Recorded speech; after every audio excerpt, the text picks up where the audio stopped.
Sifundela incwadi kaDaniel chapter 3 bese sifunda uverse 18 wakhona egameni lika Jesu. Mawukhona nje ungasifundela nje quickly just iverse elilodwa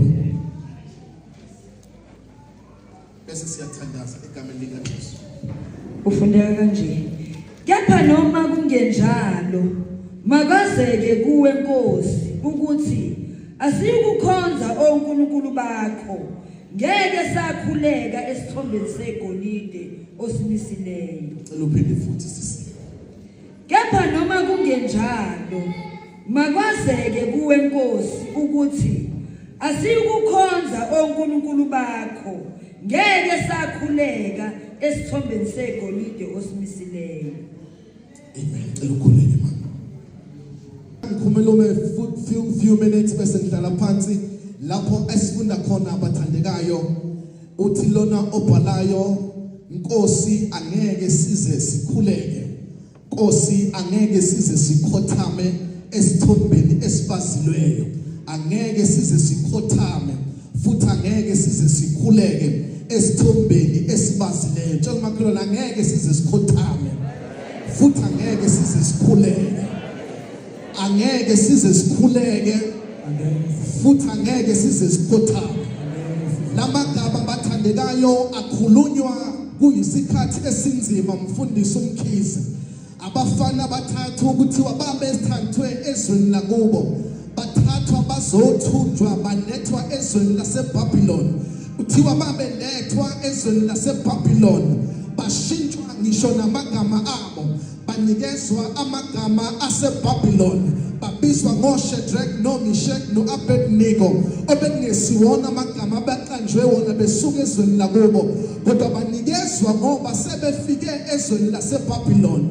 Futhi abafundi iBhayibheli bathi igama elithi izwe laseBabylon, mfundisi, lisho the land of confusion. Amanye amagama izwe lokuphuphutheka. Babethathiwe basuswe ezweni lakubo bazobeka ezweni lokuphuphutheka, the land of confusion, izwe laseBabylon. Kodwa into engiyithandayo ngalabafana bathathu bathi noma sisezweni lokuhamba, kodwa indlela esizophila ngayo angeke siphile njengabantu bakulelizwe sikulona, ngoba thina siba bakulelizwe. Kodwa thina singaba sezweni lakithi, singaba sezweni la uNkulunkulu asifuna sikhona, bathi noma singaphila kanzima la kodwa sibona balawo. Kodwa ngikukhumbuze nambazalwane ukuthi noma singakhona nje emhlabeni kodwa sibona balapha emhlabeni, singabadlulayo siyekhaya lapho esilindelwe khona esiwini. uJesu usilindele khona ukuthi noma bengaphila kanjani abantu kulelizwe, kodwa thina we are just passing by, asisiba balelizwe. Noma abanye bengaphila indlela abathanda ukuphila ngayo, kodwa thina siyadlula nje la khona la esilindelwe khona, silindelwe ekhaya esiwini. Ukusumayela nje a few minutes bathandekayo, ukusumayela nje a few minutes bathandekayo. Lithi iBhayibheli mabeshintshwa namagama abo, bafundiswa ulimi lwaseBabylon, bafundiswa imikhuba yaseBabylon, bafundiswa onkulunkulu baseBabylon. Bathi labafana noma singazazi ifundiso zaseBabylon, kodwa kuphela kithi ukuthi thina sinamaHebheru, akuphela kithi ukuthi thina sinabakaNkulunkulu. Lithi iBhayibheli ababekhona abenkosi lapho, ama-officials enkosi, kuthiwa ababona labafana bathathu ukuthi yonke into yabo iqondile, yonke into yabo i-on point. Bazama ukuthola indlela abazobabamba ngayo, bazama ukubheka ukuthi labafana singababamba ngayiphi indlela. Kuthiwa bazama bonke abangakusama, kodwa kukho abakuthola abangaba-accuser ngakho. Bazama konke abangacabanga, kodwa they did not find anything to accuse these three boys.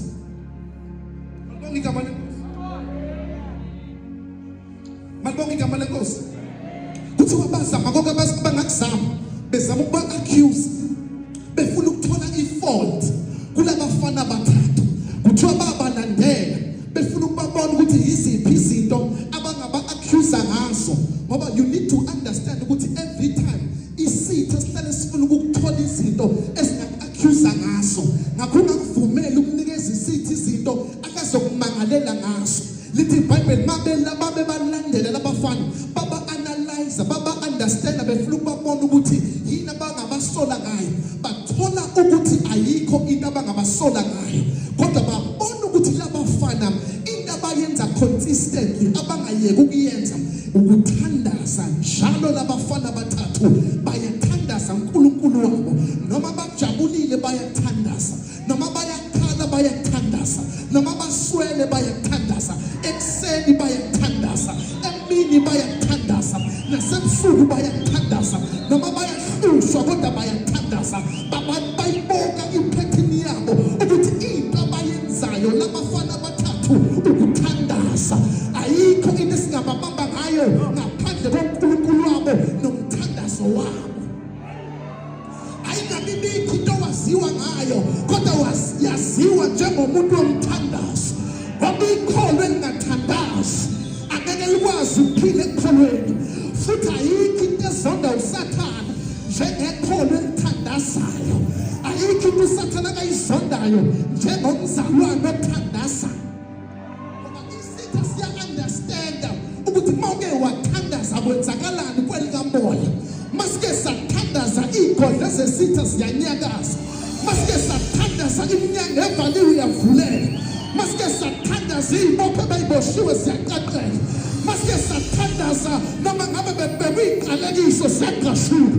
Ngoba masike saya emthandazweni yilapho sidonsa khona amandla ethu, sifike emthandazweni simthakathaka, kodwa masike sangena emthandazweni siphuma sesinamandla.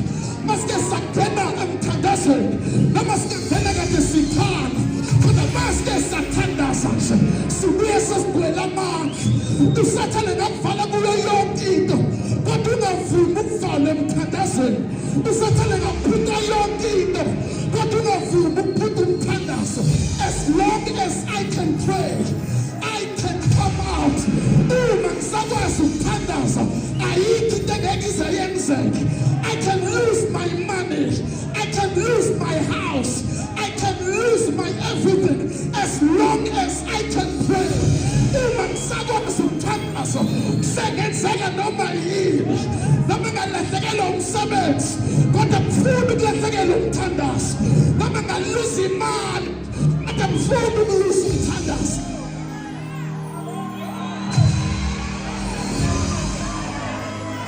Ngikutshela into yethu uSathane ekwenza ungathandazi yingoba uSathane u-understand umphumela yomthandazo. Into yethu uSathane ekwenza ungafuni ukuthandaza yingoba uyawazi ama-result omuntu othandazayo. Ngoba umuntu othandazayo ngeke uzulwe naye, kuyingozi umuntu olwiziphi zakhe emthandazweni.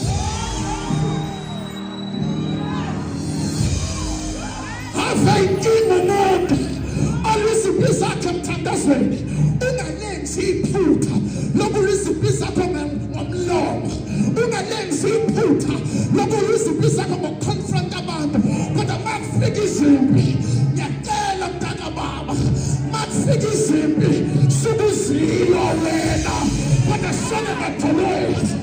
Ifu zethu sibobe madolweni, mafuna ukuboba sone madolweni.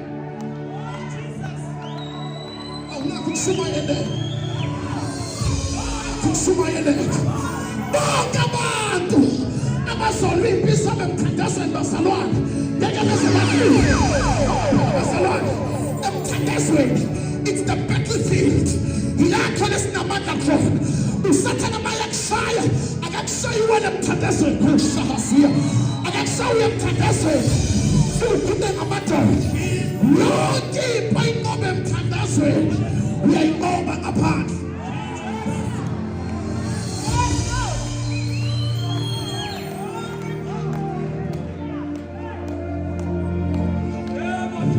Yingakho uJesu wayehlala nabafundi bakhe besiyanyumuka, asuke kubafundi, asuke kuyixuku, besenyukela endaweni ephezulu, anyukela endaweni ephakemeko. Noma kade enza imangaliso, mayekade kwenza isimangaliso asuke ixukwini anyukele phezulu. Ngoba umthandazo futhi sifeka ufuna ukuhlukanisa uhlanganise nabantu abathile. Akubona bonke abantu ozohamba nabo, kodwa kunabantu okumele uyisusele ukuthi uzokwazi ukuthandaza. Abanye siqala nabo, kodwa basesemthandazweni siyahluka exukwini. Abantu abazosurvive, abantu abazo-understand ukuthi kumele ngiyihlukanise nabantu abathile bese ngingena emthandazweni.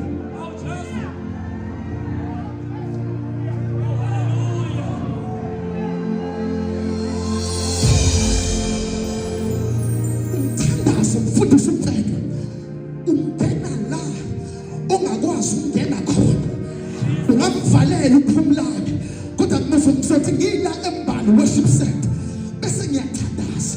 Umthandazo wami ukwazi ukugijima uyopenetrate eboardroom, uyongena phakathi bangama-CEO, ushintshe ama-decision ebese thathiwe.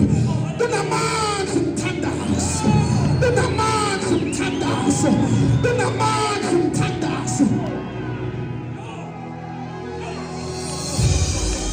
Yalikilanga mfundisi wami uJesu uthola umyalezo ukuthi umngane wakhe akamthandayo uLazaro uyagula.